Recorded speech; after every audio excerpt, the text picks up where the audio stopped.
Uh-oh, what's this? You see that? It's like a placenta. You probably have a newborn calf. Hey, Annabelle, did you finally have a calf? Oh, there it is. You guys see it? It's like right there, sleeping in the grass. Hi, little one. How are you?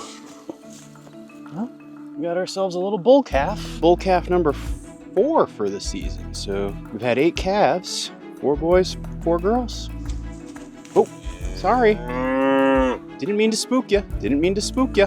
I know, you're just getting up, you're just getting your legs, looking for your mom. Luckily for you, I know your mom is a really good one. It's like she's got plenty of milk for you. I think this might be the last calf we have born on the farm for the year. So he's gonna need a dead rock star name, so leave some suggestions down in the comments. I'm gonna just let you guys watch them for a minute or two.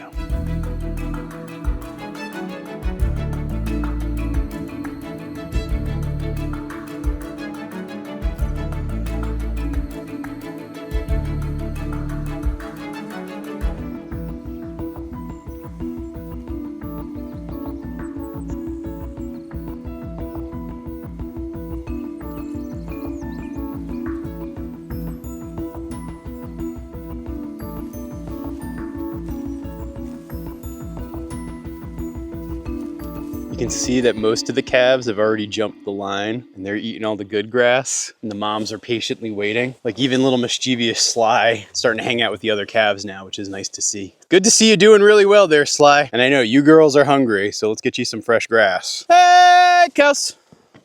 Come on, cows, fresh grass, come on. Come on, girls, let's go. Fresh grass, come on. Come and get it.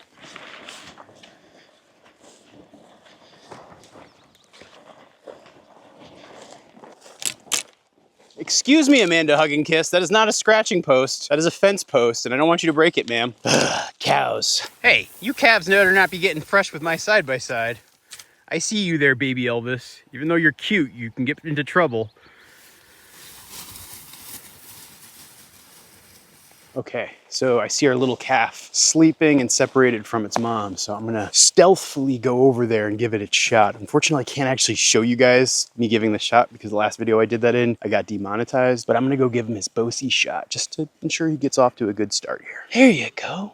All done. Good job. I think after all of this practice, and see, I've administered now 8 of those shots this spring and summer, I think I'm actually getting kind of good at it, and that went really smoothly. There's actually something else I need to do for him, which I typically don't do. But given the time of year he's been born, as well as given the weather that we're experiencing right now, I actually think it's really important. Usually, as you guys know, I don't spray my cattle for flies. I control it naturally 3 ways, or actually 4 ways now. Number 1, I move them very quickly across the pasture, so they're not spending too much time really close to their own poop. Number 2, I have my chickens following the cattle, and the chickens are usually a couple days behind the cattle, going through the cow pies, eating a lot of the fly larvae, reducing the fly population. And then number 3, which I'll show you exactly how I do this in a couple of minutes, I actually have these traps that I set up, and they help capture and catch a lot of flies and keep the fly load down. And the 4th thing I've been experimenting with this year is actually adding a natural fly controller mix of minerals. Garlic is like the most important thing, I think, that's in it. And I've been supplementing the cattle with that. And so all of those things working together help keep my fly populations relatively low, but it's not 0. And particularly when I have a new calf like the one that I just had born and we have really hot weather like this, I worry a lot about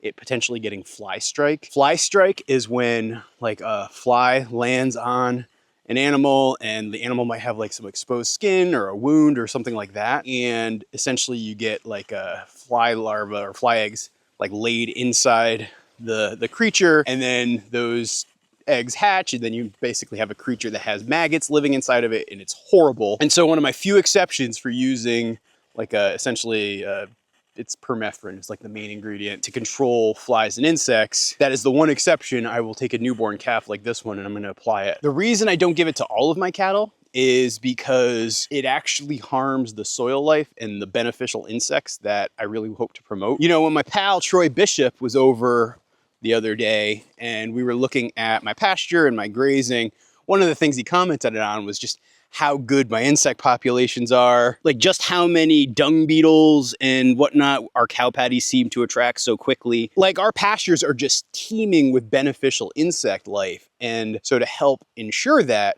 I don't use pesticides much just because, Yes, they keep fly populations down, but they also keep a lot of other things down. But just using a tiny little bit on one calf is not going to make a massive impact. And so that is why you're going to see me do what I'm about to do. But now I've just lost my calf, so I don't know where he is. After I gave him the shot, he went crying to his mom and wandered off somewhere in the tall grass. But I will keep an eye on him, and we'll probably try to get him in a couple of minutes. Let's move their shade mobile.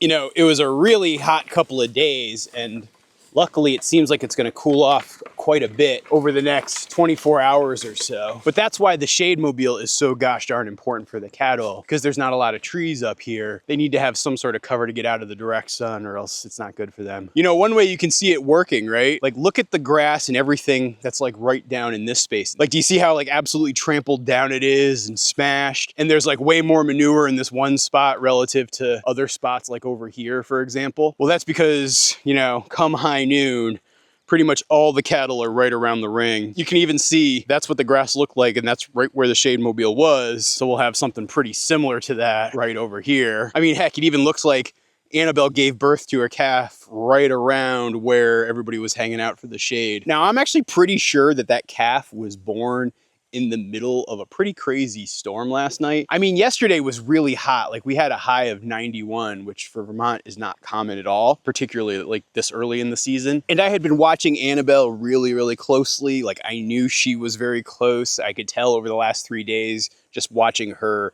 slow down, watching her udder fill up with milk. Like, I knew she was very, very close. But then the really crazy part was, like, right around 8 o'clock, like, the skies blackened, and like thunder and wind and rain, and it was just like nuts.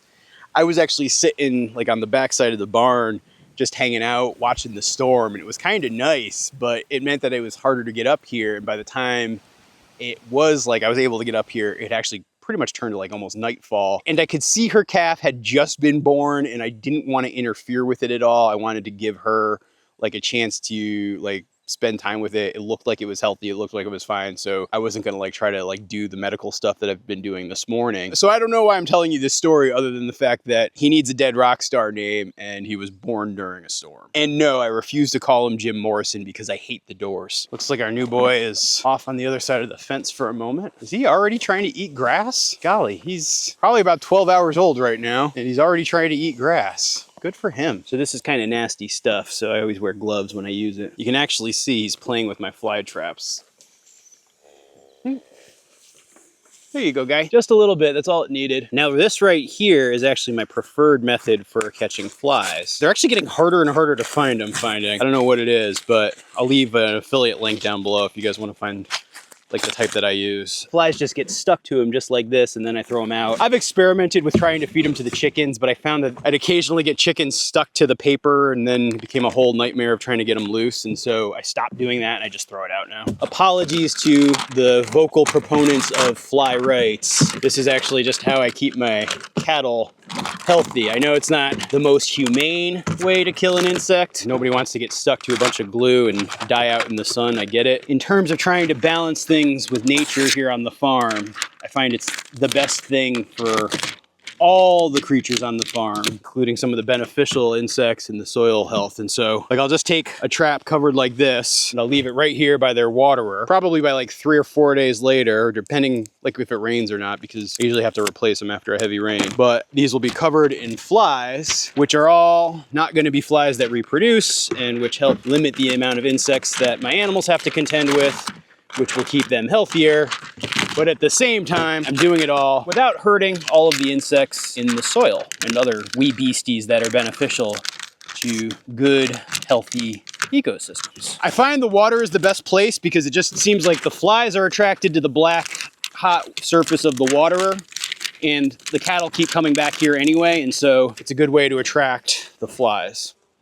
Yeah, you can see this is already getting swarmed with flies, so I gotta get this out of here. Yeah.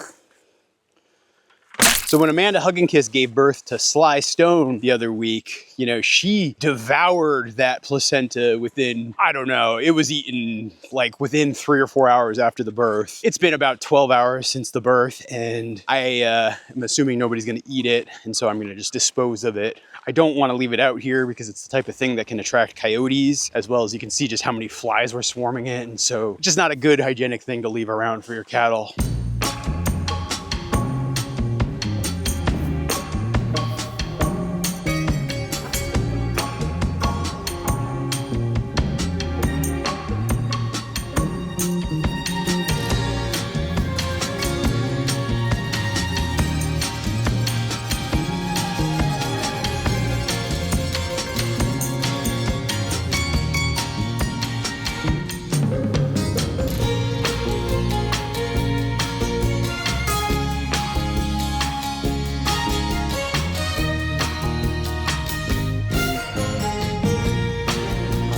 I actually ended up replacing my door for the chicken coop. I was not liking the one that I had because it was really hard to set the timing. What I wanted to be able to do was have one that I could program where I could decide if one night it would open or close, making it easier for me to move the chickens in the morning if I need to move them. And so actually just yesterday, I replaced it.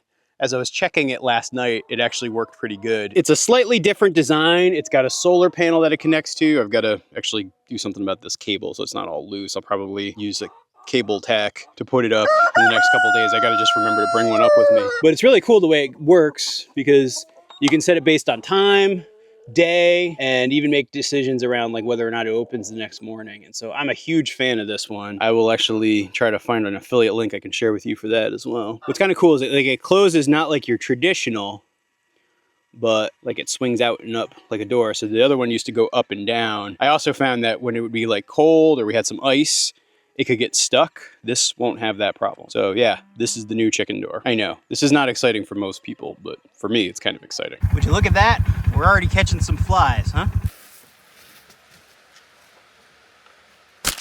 Good morning, birds.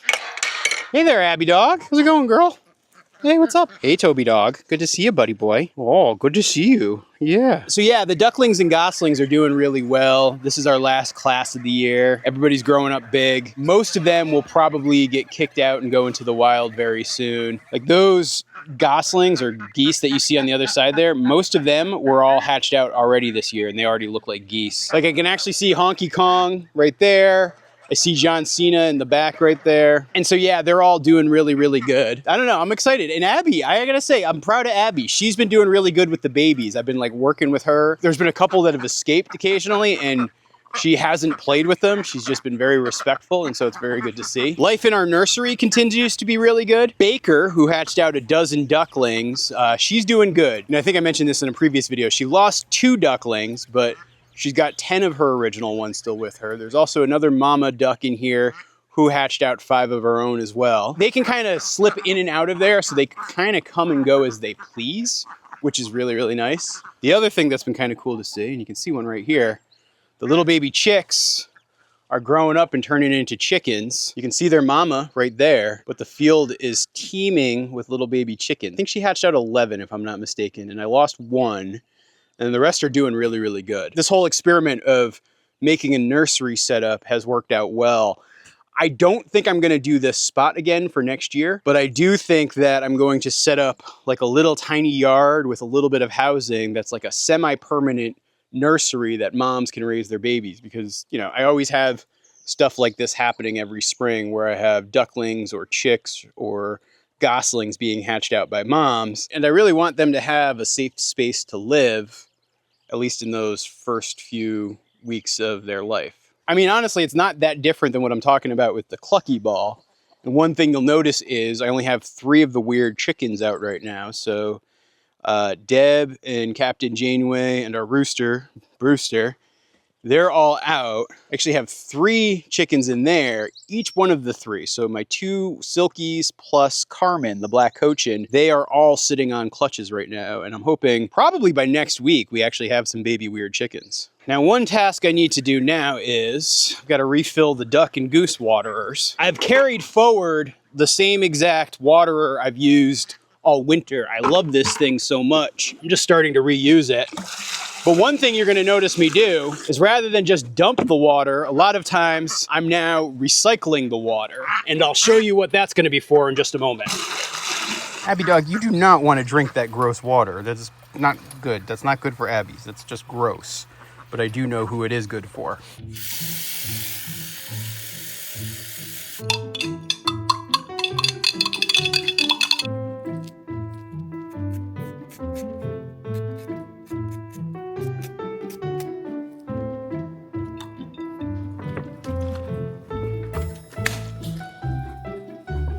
Very soon, my little one, you are going to produce some massively giant pumpkins. And I'm going to beat my buddy Alfred.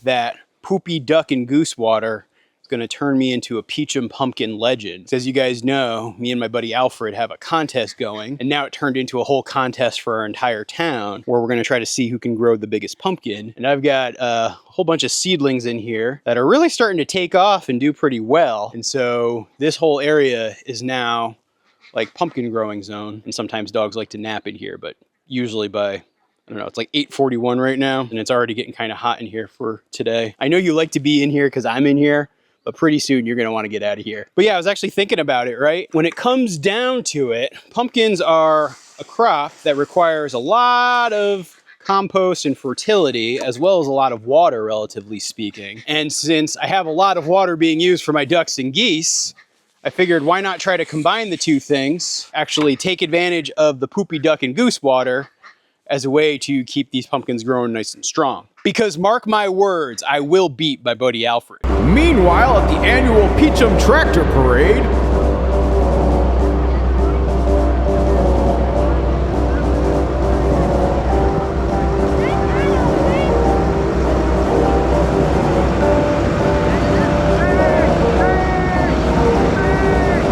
You can see them right here. Here's our little gosling. Both daddy and mommy are together, and they're kind of out and loose and at large at this point. Even though she only hatched out one gosling, she's actually been doing a wonderful job as a mom. And so, yeah, I'm really happy to see this one develop and what's going on here. You know you don't play with them, right?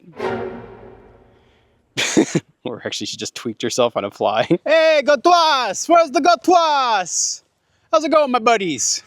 Oh, I think I have one or two more duck nests going, including this one right down here. What's going on, Telemachus? Good to see you, buddy. So yeah, the setup I have going with the goats is actually working really good. They basically get locked up at night and then they free range all day. And then in order to avoid the problems I was having with my bird food and my goat mixing, I actually feed the birds at night now, and it works pretty darn good. And that lets the boys just kind of range around and do their thing. And quite honestly, it's been making me really happy having them around. They're just really sweet fellas. I don't know what else to put to it other than that.